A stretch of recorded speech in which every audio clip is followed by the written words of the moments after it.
You ever stand in the dead middle of what used to be your paradise, staring at wreckage so complete you wonder if you're dreaming or dead? That's where I found myself one freezing afternoon, wind biting through my jacket, standing at the edge of what used to be a lush forest, now nothing but a battlefield, scorched earth, snapped branches, bloodstains, and the smell of oil and gunpowder still hanging heavy. Like a warning no one bothered to heed. My name's Ethan Caldwell, and if you'd told me a year ago I'd be fighting a secret war for the soul of my family land, I'd have laughed in your face. But here we are. See, Lake Ranch wasn't just dirt and trees to me. It was 47 acres passed down from my Cherokee grandmother, Eleanor, a woman tougher than anyone I've ever met. She'd walk me through those woods every summer, teaching me to read the signs, hear the language of the land. Ethan, this place doesn't belong to us. We belong to it. Yeah, that stuck with me, even after she passed, though I mostly ignored it, too busy with city jobs, environmental consulting, living a life she never really understood. I kept telling myself I'd move back when I was ready. Funny thing about someday, sometimes it's a trap you don't see until you're staring at everything you thought would wait for you. Gone. I'd put off visiting for months, feeling guilty, making excuses, until one October afternoon. A string of missed calls from a local number and this weird gut feeling, like Grandma was trying to send me a message, got me in my truck, driving down the old dirt road, heart pounding. As soon as I stepped out, I knew something was wrong. The silence was suffocating. No birds, no deer, just wind slicing through naked trees. I remember crunching across the ground, stepping on empty shell casings, 30-06, 12 gauge, even rifle rounds I couldn't name. Not hunting, not storm damage. This was surgical, organized destruction. You know what I mean? Somebody wanted this place erased. Closer to the cabin, I found what passed for a death threat in rural America, an official-looking letter from Willowbrook Heights HOA, slapped under my door, accusing me of violating community landscape standards and threatening to seize my land under some bogus ordinance. Only problem? There was no HOA out here. No ordinance.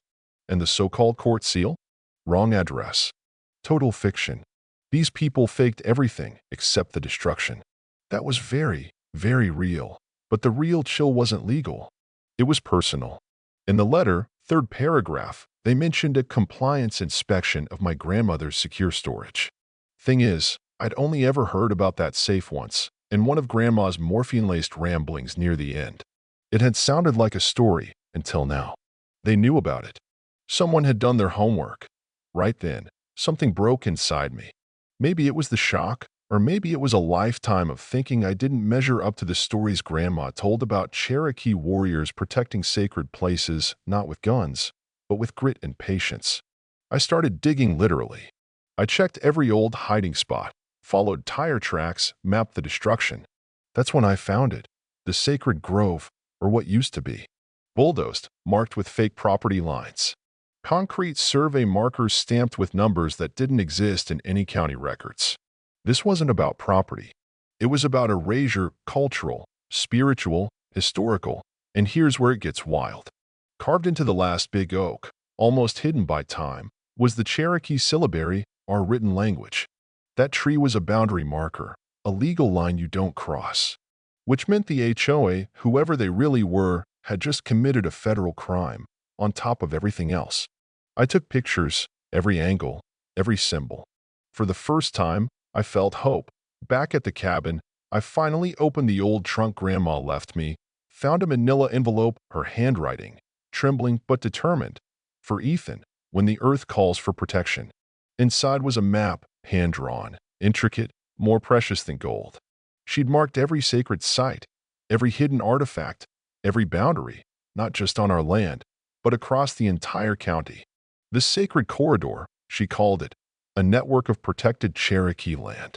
My family weren't just owners. We were guardians. And the real twist? Those new markers weren't random. They were precisely placed to break the corridor, piece by piece, making the land eligible for development. Someone had studied Cherokee law, knew exactly how to kill federal protection, and moved with the patience of a chess master. Just when I thought I'd reached peak weirdness, I found a cassette tape labeled HOA Meeting October 2019.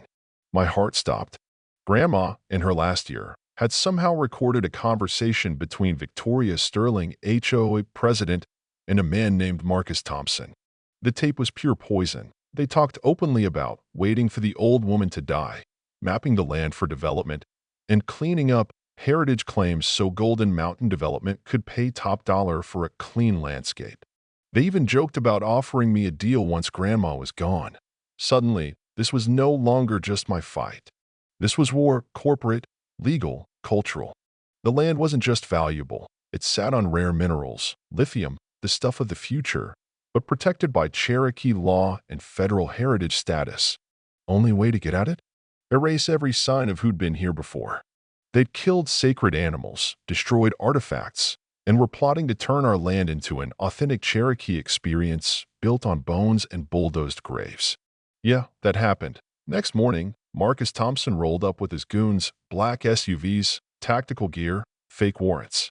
Tried to inspect my property. Claimed federal authority, pushed paperwork, all of it fake. When I started recording, Marcus dropped the charm and went straight to threats.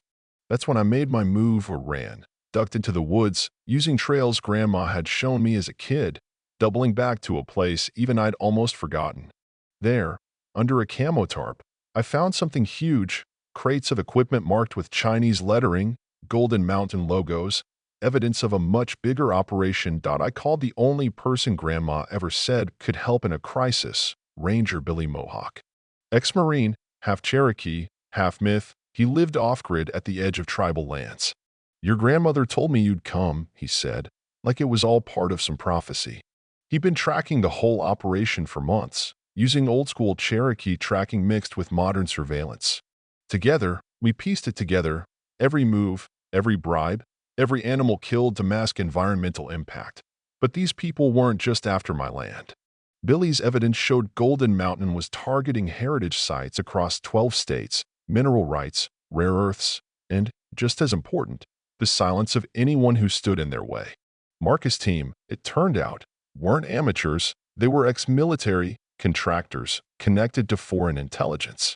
This was a play for billions, not a real estate scam. That night, my old college friend Sophia Chin showed up, brilliant environmental lawyer, sharp as a razor.